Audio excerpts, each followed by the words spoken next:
Together, growing in faith, changing communities. Once again, dear friends, good evening. Thank you for being with us. And thank Father Stephen for opening with a prayer. Tonight we are looking at the Gospel of Matthew, chapter 5, from verse 13 to verse 16. But I would like to begin with verse 1. When Jesus saw the crowds, he went up to the mountain, and after he had sat down, his disciples came to him, and he began to teach them. I want us to begin with that. Jesus going up to the mountain, and I probably have indicated this last time we were together. If you go back to the Gospel of Matthew, and you try and analyze the Gospel of Matthew, you realize that Jesus is presented as the second Moses. If you look at the birth of Jesus or the things that surrounds the birth of Jesus, you realize that Herod wants to kill the babies, Pharaoh wanted to kill the babies. Jesus goes up the mountain, Moses went up the mountain, but there is a paradox. Moses went up the mountain to give the laws, to receive them from God and to give it to the people. Jesus goes up the mountain in order to make the laws. He doesn't receive it from anyone. He is God himself. So he makes the laws. He makes the Decalogue, if you want to talk about the Decalogue, if you want to talk about the principles, the way of life. Recently, I've been reading a document that talks about policies. And it says every policy, for it to be good, has to touch at least 3 important aspects of an organization. It has to touch its values, it has to touch its mission, and eventually it has to touch its vision. And I thought that was something absolutely powerful. Because if we have our policy, or rather, if we have our vision, our mission, and our values, in order to safeguard those, we need to have policies put into place. Because policies will allow us, will enable us, will help us to achieve 3 of these great and most important things. And the Sermon on the Mount, or the Decalogue, or the 10 Commandments, if we look at them as a policy, rather than as sets of rules that are meant to control, to stop us from doing things, but rather argue and say they are coming from a place of great love, that it is God who has loved us, and he wants to safeguard this relationship that he has given us, that he wants us to have with him. So the most important thing I want to begin with, Jesus sees the crowds. And as he sees them, he wants to help the crowd. He has compassion on them, but he wants to teach them something new. He wants them to know who they are. He sits down rather than to stand, and that is typical of a rabbi in a Jewish culture. He sits when he teaches. And so what is it that Jesus teaches us? And I want to find this in verse 13. You are the salt of the earth. That is your identity. That is your title. That's your new meaning. That's who you are. You are the salt of the earth. If you go to chapter 4, you realize in chapter 4, he had gone up to the desert to be tempted.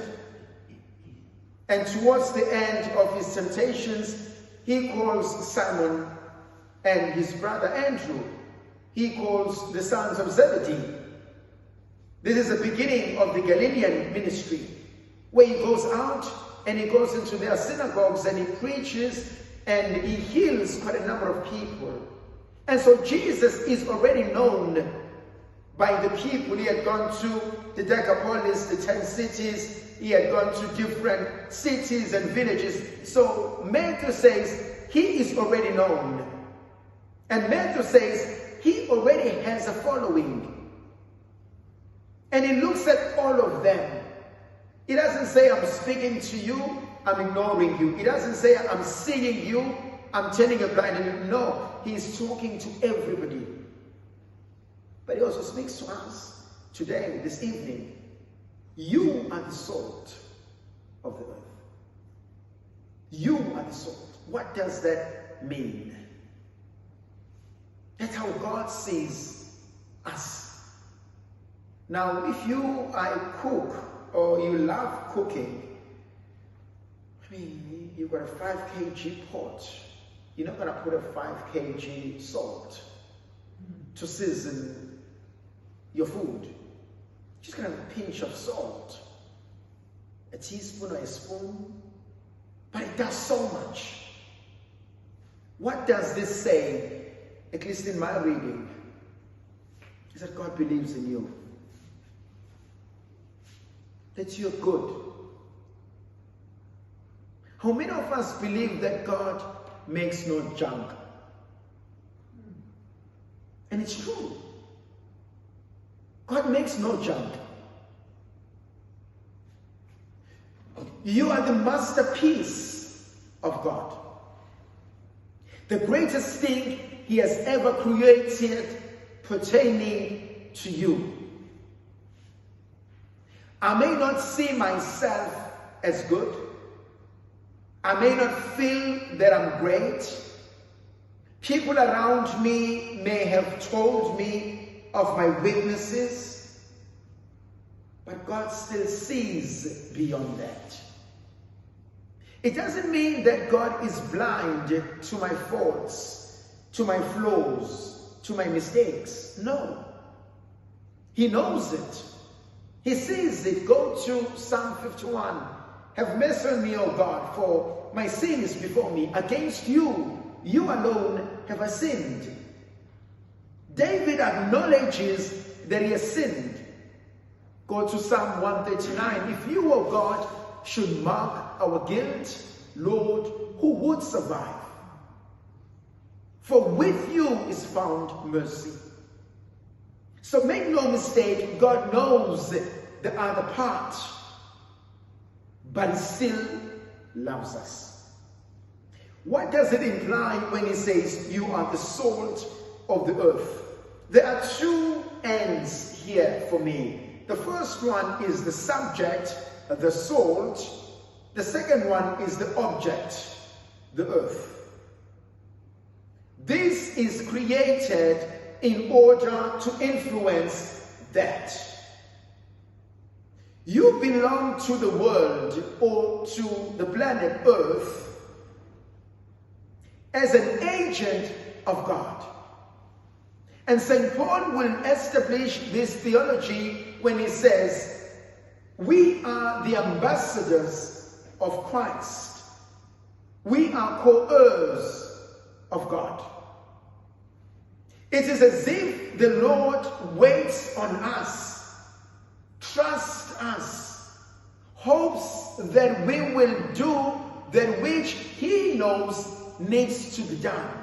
It's like a story of a young man who goes to a parish priest who says, Father, I've noticed the statue of Jesus Christ. It has no eyes, it has no hands, it has no feet, and I would like to fix it. And the old, wise parish priest goes to this young man and he says, you don't have to fix it. And he says, but why, Father? And he says, you can see there are no eyes, there are no ears, there is no mouth, no hands. It's because Jesus needs your eyes, your ears, your hands in order to bring change into the world. And I believe that. My dear brothers and sisters, very few people will read this. People hardly read the Bible, but they look into our lives. And they're most likely to say, I don't know much about your God, but if He's made you a wonderful person that you are, I think I love your God. People will look at how we live. Go back to the early church. The early Christians were only known as Christians in Corinth. But prior to that, they were known as the people of the way. And that stems from John chapter 14. I'm the way, the truth, and the life. But it also stems, if you read the Acts of the Apostles, those 4 great points about the early church: the breaking of bread, the coming together into prayer, the listening of the apostles, the communion life that they lived. It was the way of life that they lived that gave them a new name. They are the people of the way. And so if we say we are the salt of the earth, charity begins at home. How are my Christian principles lived out at home, at work, among friends, at church, in the community? How do people see God in me? And I often argue the word Bible, basic instructions before leaving earth. And if only we were to do the basic instructions, then God will do something. Let's move on. You are the salt of the earth. That's the fact. But if the salt loses its taste, with what can it be seasoned? Now the danger is, can a salt lose its taste? For Matthew, yeah. Can I lose my identity in God? That's frightening. Go to Genesis chapter 6, verse 6. Anybody has a Bible? Genesis chapter 6, verse 6.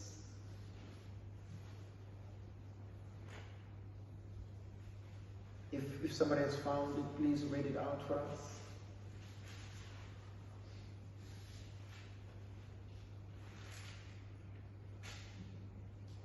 Anyone? Chapter 6, verse 6. Okay, well, it starts at 5, this one. Yahweh saw that the wickedness of man was great on the earth, and that the thoughts of his heart fashioned nothing, but wickedness all day long. Yeah, one verse 6, one verse 6. Yeah? This is verse 6. Yeah. Just read. It's the Jerusalem Bible. Just read verse 6 for me. The Lord regretted making human beings on the earth. Thank you. Yeah. Chapter 6, verse 6, God regretted making human beings. And that verse always hit me hard. And God has created something so beautiful, so great. We saw this in chapter 1 and chapter 2. And we are the apple of God's mercy, of His love. And He's so excited about what He has done. And go back to the Penny Catechism.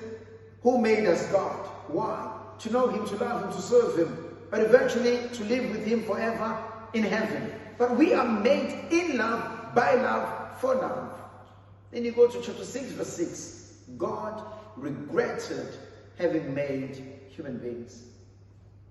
Can I fall out of the mercy of God? Can the salt lose its flavor? And the danger, dear brothers and sisters, I can.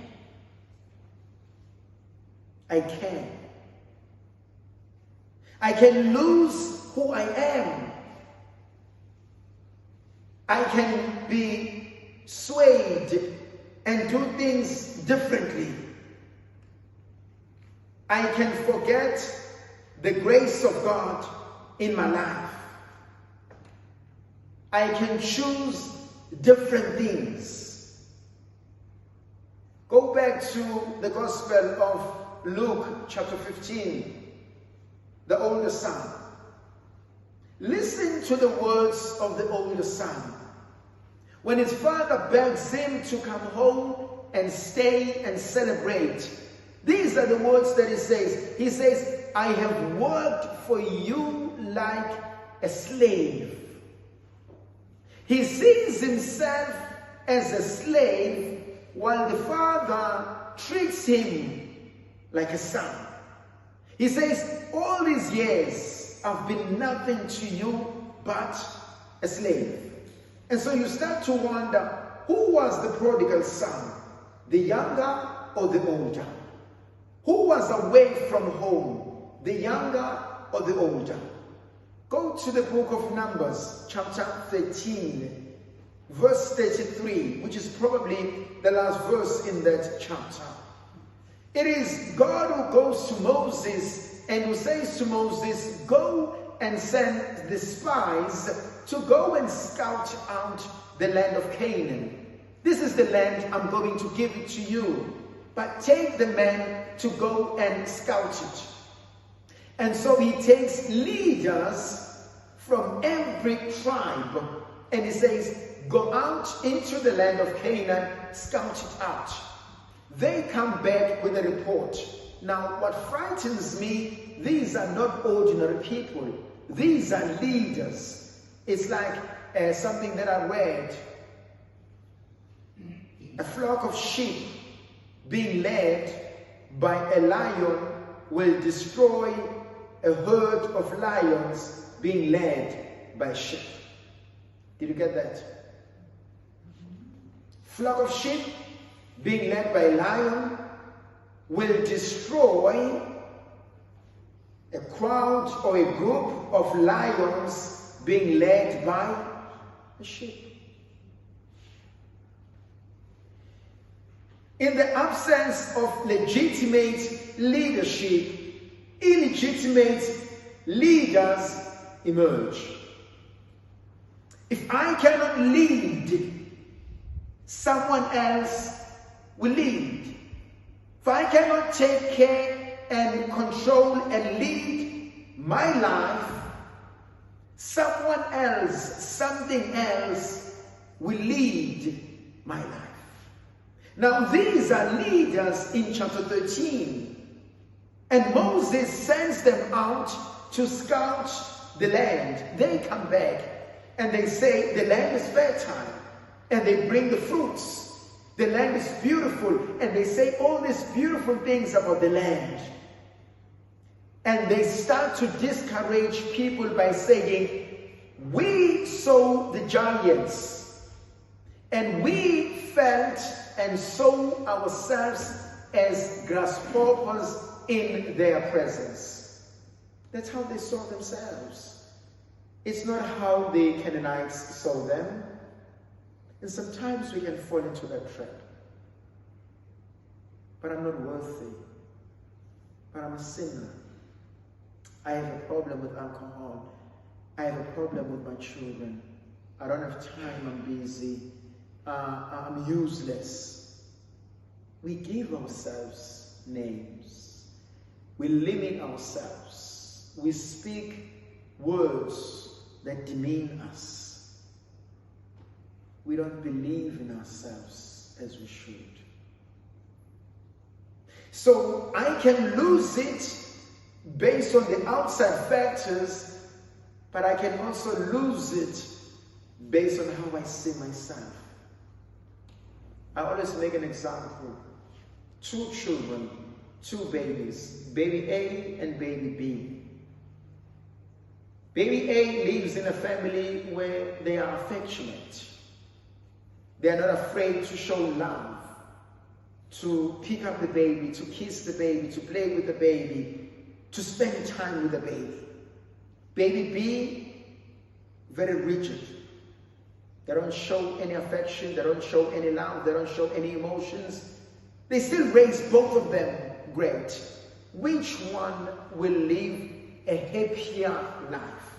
A or B? A.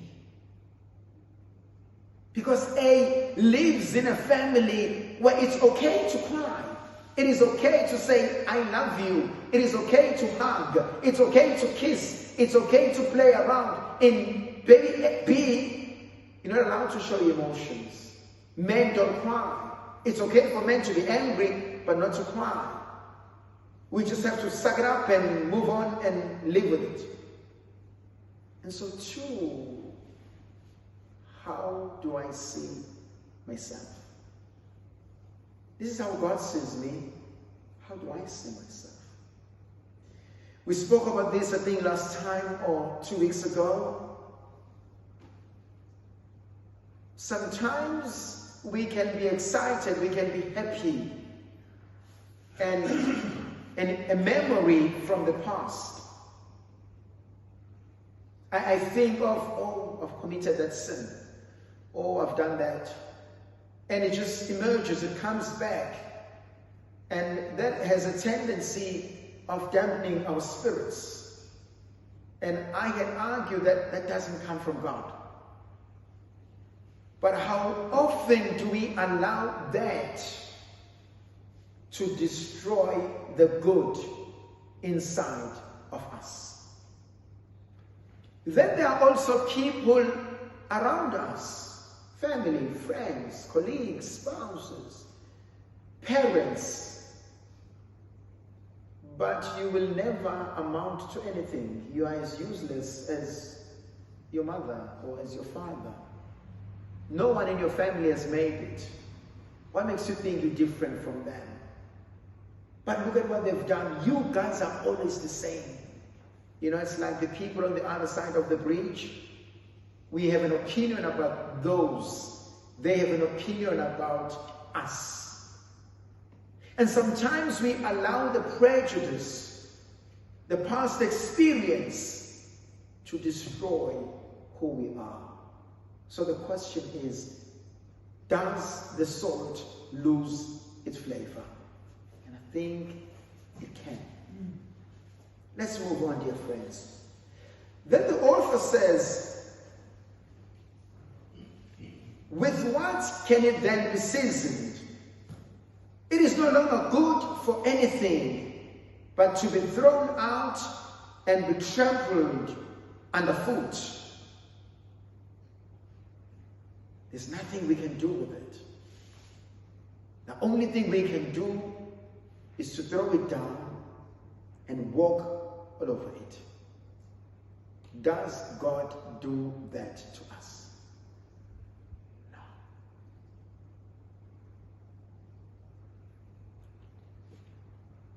This is where I am. This is where I've landed. And where justice demanded my life, mercy said no. Does that make sense? This is where I was, the beloved son, the beloved daughter. I fell out of grace, and I needed to be destroyed, to be trampled underfoot. And that was justice. But the mercy of God saved me. Why did God become a human person? In order to save us. Go to the author or to the book of Hebrews, particularly in chapter 2, verse 16 to 18. He became like us in all things, and he became a faithful high priest, so that he can identify with our own mistakes. He was tempted in all things, but he did not sin. Whatever temptation you and I have gone through, or we are going through, or will ever go through, Jesus knows it. Because he says, I've been tempted that way. Now that frightens us. Because I know my own temptations. I'm like, no, God, you cannot be tempted that way. And he says, I've gone through it. And go back to what we spoke about. Temptation in itself is not a sin. And so Jesus became like us in all things. And so when we were supposed to have been put down and trampled underfoot, God said no. And he redeemed us by his grace. Let's move on then to verse 14. You are the light of the world. Where do we hear this for the first time in our lives? You are the light of the world. At baptism. At baptism, when our sponsors go to the Paschal candle, in that rite, in that ritual, it says, receive the light of Christ. And so we are enlightened by Christ. Go back to that beautiful liturgy that takes place on a Holy Saturday. We come into a dark church. There's only one source of light, the Easter candle, the Paschal candle. And the words are intoned, Lumen Christi, Christ who is the light of the world. And the only thing we can say, Deo gratias, thanks be to God. How many of us believe that? How many of us believe that you are the light of the world?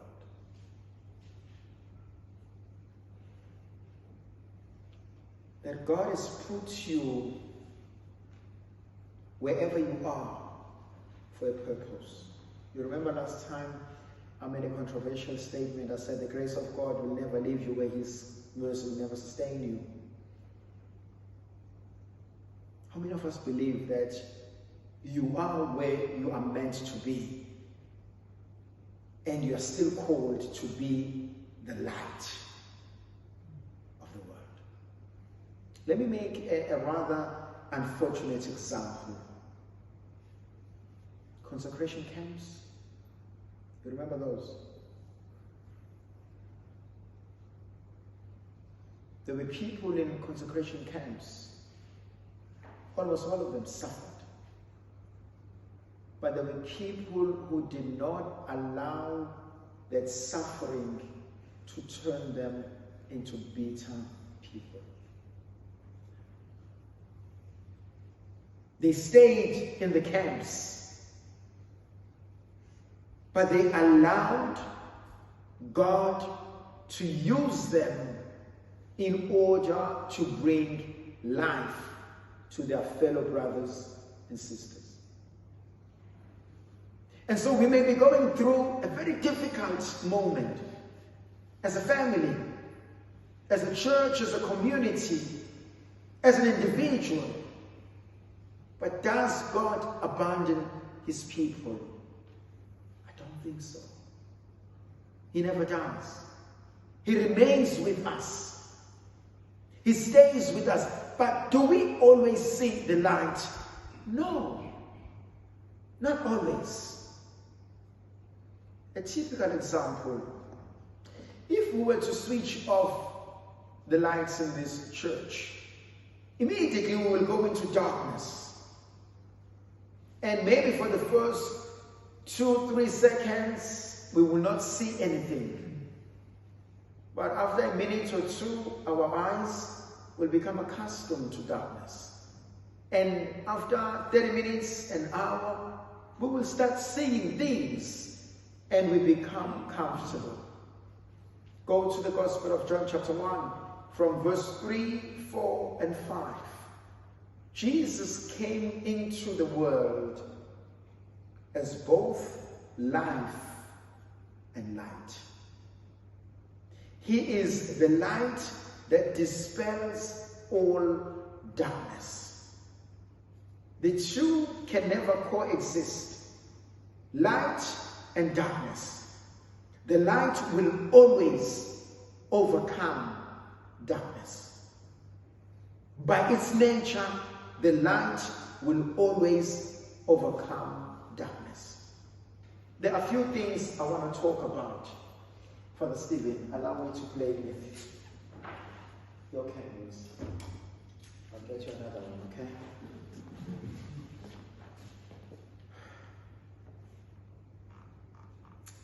Put light into here.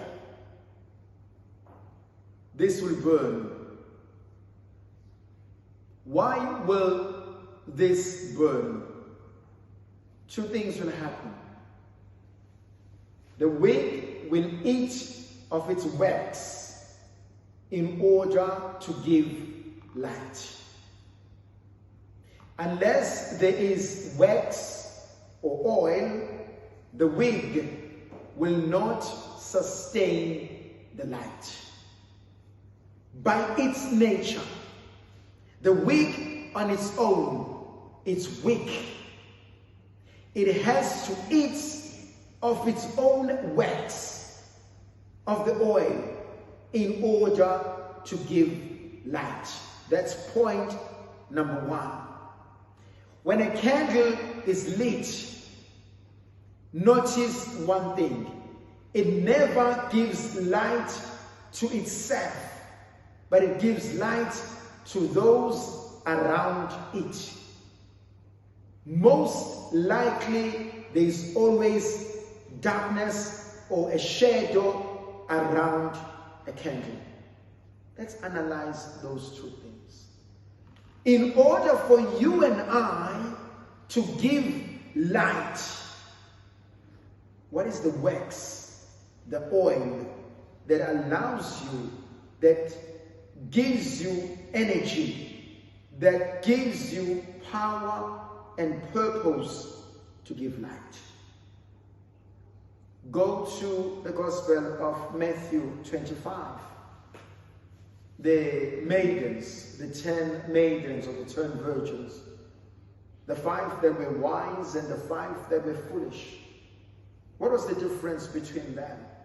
Others brought extra oil. They all had oils, but they brought extra oils. Let's talk about that a bit. Do you have people in your life that believes in you? Do you have people in your life that sees the good in you? Some days are tough. Some days you just don't want to get out of bed. You're tired. You're frustrated. You're depressed. You're angry. You're feeling down. Have a friend who's going to see you in the foyer and who just comes up to you and say, let's go and do coffee. And you know it's not about the coffee. Have someone who can see through your smile. Someone who sees you and immediately grabs you and put his arm or her arm around you and hold your hand and say, it's going to be okay. We all wear a facade. We all need to survive. But do I have someone who sees beyond that? Someone I can pick up the phone and call, and we can talk about anything except the most important thing. And when I put the phone down, I feel that I've been healed. I didn't need to talk about it.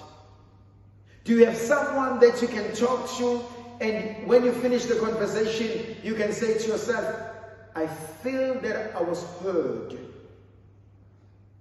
I feel that you understood where I'm coming from.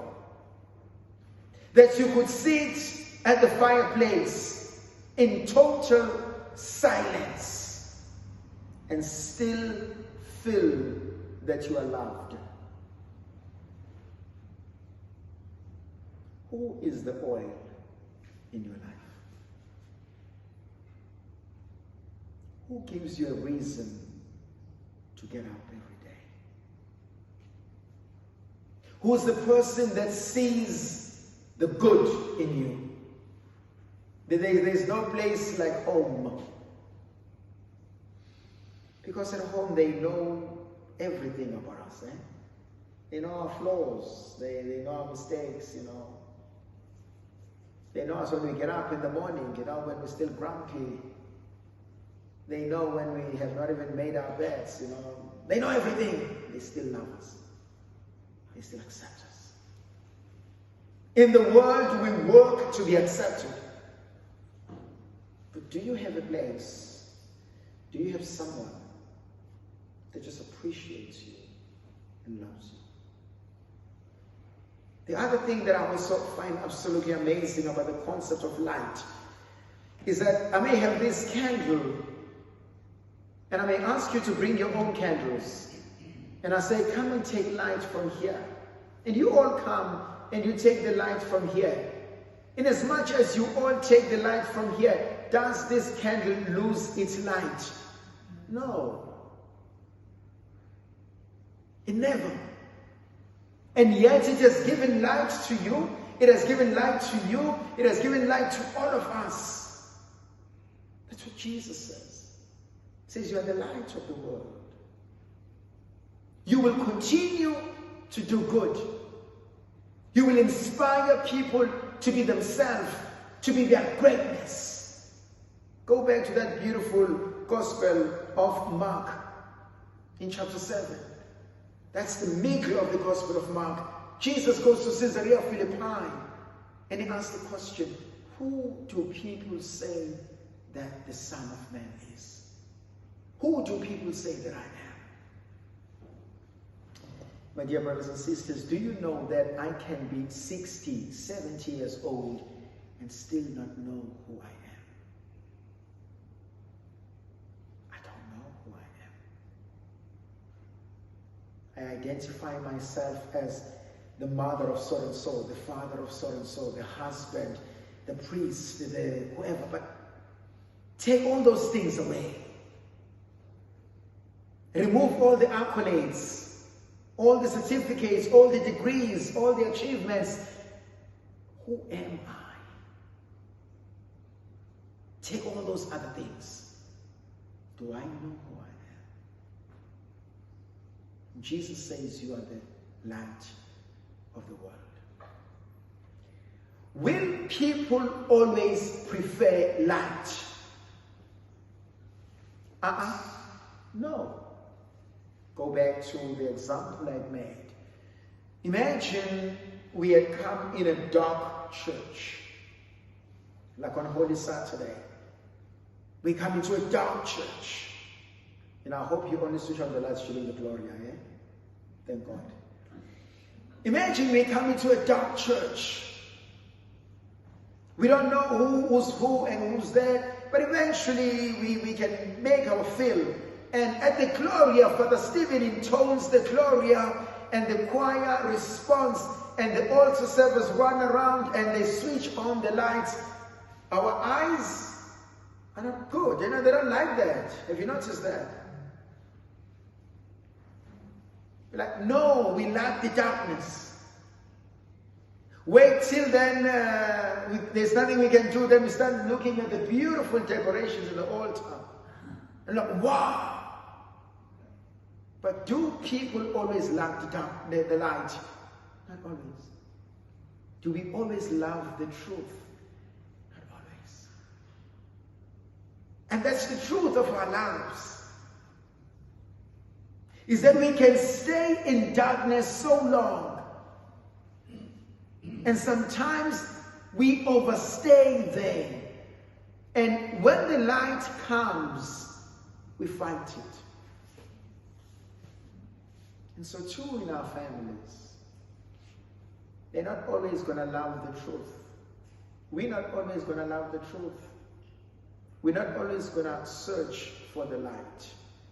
Sometimes we're going to walk away from the light. There's something absolutely beautiful.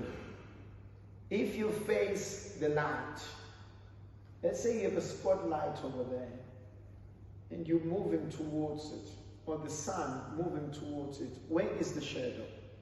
Is it in front or at the back?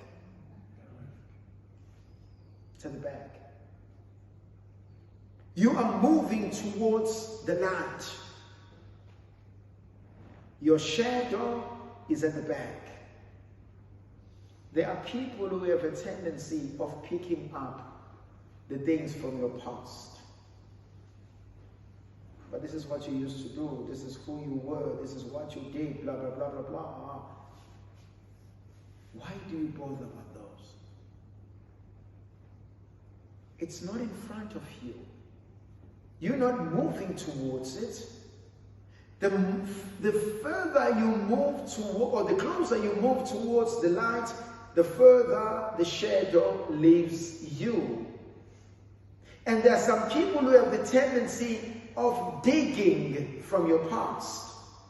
And they will bring up things from your early childhood. They will bring up things that you did before you got married. And the people who have a tendency of doing that are not moving towards the light, but they're sitting in the darkness. Can I just throw a curveball a bit? May I? Do I have a tendency of doing that? Do you have a tendency of doing that? Picking up things from the past. I'm a terrible man, eh? We married. And as we married, I have a tendency of reminding you of what you've done. We've spoken about this. I've apologized. Or I shared something with you in confidence. And I told you this is what I went through as a child. And you just bring it right. Whenever we have fights, I have a tendency of putting you down, of pulling you down. You are the light of the world.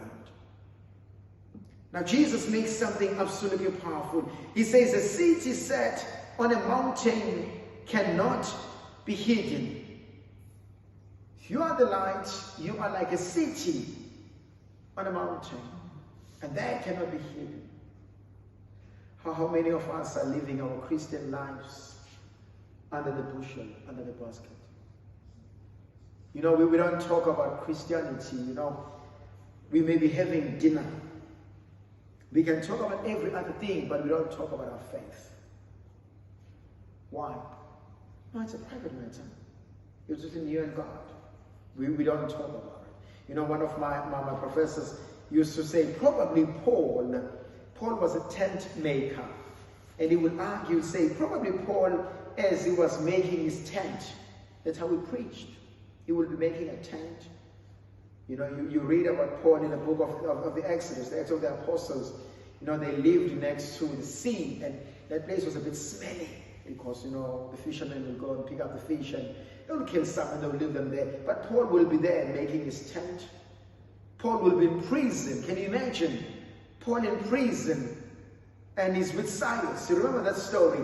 And they started singing, and as they were singing, and the angel came through and opened the doors, and the guard opened. Like, why didn't you go out? And he says, because of Jesus.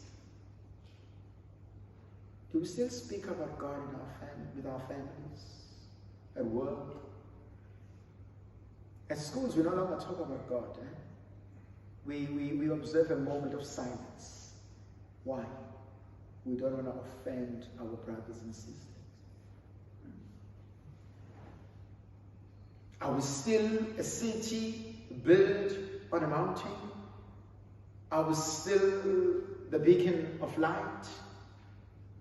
You know, if you go to most of the seas and the harbors, you see a lighthouse. What is the intention of a lighthouse?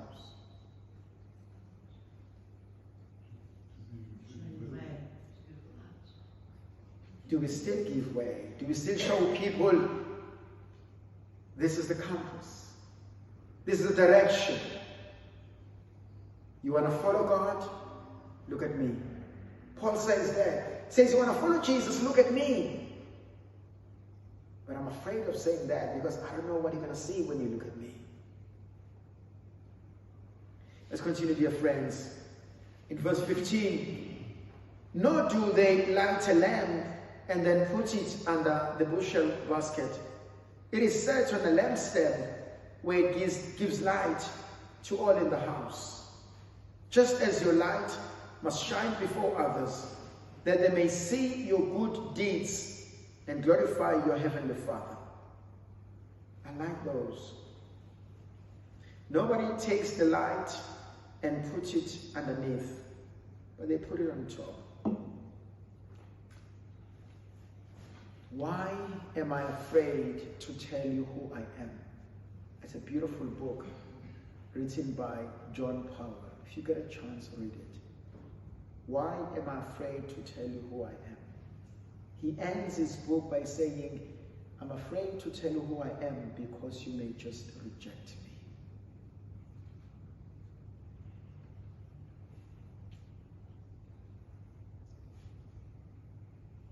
Why are we afraid to let the light shine? Why am I afraid to show you the best of me? Why am I afraid to live from the core of my life? Some people die without ever living because I just want to please you. I want to please you. I want to please you. Last time I made an example with the glass. Whatever is in the glass belongs to moi. Whatever is outside the glass, you can have it. God forbid. If you were to die tonight, would you say you have lived? Then I could say, I've lived. Tertullian says the glory of God is found in a human person, fully alive, fully divine. Let me make an example. Children. I hope you don't ever cry room, do you? I always wonder. They don't cry. Oh, they're from the other side of the bridge. You know, I always look at this. Children. You know, children have a wonderful way of doing things, and they're crazy. They throw tantrums, but they're full of life. A child can be storming in the room where there are people, and the child will be playing and joyful and touching things and playing around, wanting all the attention. What do we tend to do? No, don't make noise. I'm having an important conversation with your mom. I'm on the telephone. Be quiet. And we take the child, we put them away at church. They're supposed to be running around making the noise. We will stuff them in the family room. We actually teach children how to be abnormal. We tell them it's not okay to be happy. It's not okay to be full of life. It's not okay to be excited. We say, no, you shouldn't be like that. Be miserable like me. I wonder when we get to heaven, how many family rooms will we have? There aren't. There are many rooms. And none of them are family rooms. But the point that I'm trying to make, why do I need your permission in order to be happy? Why do you need my permission to be happy? Why can't you live as God has destined you to be? Why can't you be crazy? Why can't you be full of life? Why can't you just celebrate and thank God for every moment? You are a city built on a mountain.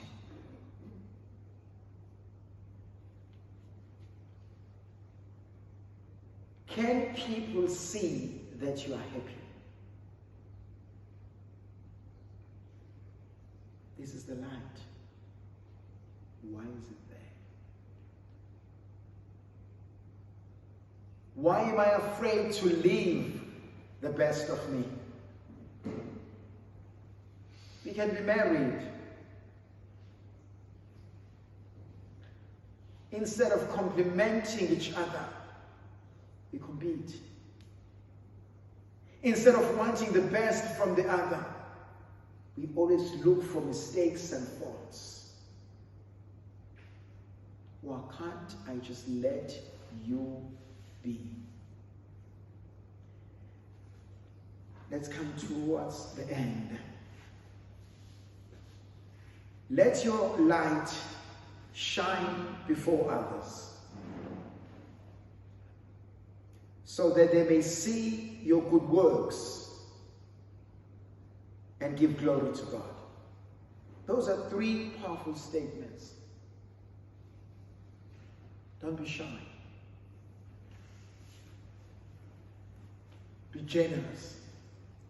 Just let your light shine. Let this little light of mine shine. That's the first one. Let your light shine. What are you good at? Do it. What are you passionate about? Do it. I often ask people, what's your passion? What is it that defines you? And if you found your passion, live that out. If you found your vocation, live that out. If you're crazy about this, if you're crazy about traveling the world, go. If that's what you want to do, let your light shine. That's the first thing. And do not allow anyone to extinguish that light. Not even yourself. Not fear, nor guilt. Allow other people to see the good deeds. That's quite interesting. Let people see the good deeds. Don't be shy about it. You know, it's like the Pianta in Rome. It was done by Michelangelo. You know, the original Pianta that he had done, he didn't put his signature on it. So we had done this great Pianta and he left it there. And didn't want to put his name, and people came in and said, wow, wow, wow, this is beautiful, this is beautiful. And he comes later on at night when nobody's there, then he starts putting his, then everybody knows to stand by him. Go to the Sistine Chapel, beautiful paintings. And if we had not discovered those, we would not have known the great artists. Look at the beautiful things you have done in your life. And you often say to people, but you've been very good at this. Like, no, man, we're trying to be humble about it, you know, to be modest about it. Instead, oh, you've been very good. Oh, no, thank God. God has been good. I love it. I'm happy with it. Let your good works be shown, be done before people. And the last point is important, so that they can give glory to God. Let me end with a story. There's a race. It's between a frog, F-R-O-G, and a snail, S-N-A-I-L. They're moving from that end to that end. Guess who wins the race? The snail or the frog? Okay, let me ask differently. Guess who gets to the finish line quicker or first? The frog. It jumps, hops and jumps, and it stops and it looks at the snail and it laughs and jumps and jumps and it gets there and it finishes. And all the judges come and they see that the frog is that side and the snail is still coming along. And they're like, okay, let's go and find out, you know, did you really win? We see that you are at the finishing line, but did you participate in the race? They come and they need to look for the track, for the mark. Do they find anything from the frog? No. The snake, it's slow, but it leaves a mark. It leaves a trail. And that's the story of our lives. I don't need to do much, but the little I can do, leave a trail. Let people praise God because of you. Let your children praise God. And say, I remember Mom as a prayerful woman. I remember Gran as a powerful woman. I miss my dad. I miss his sense of faith.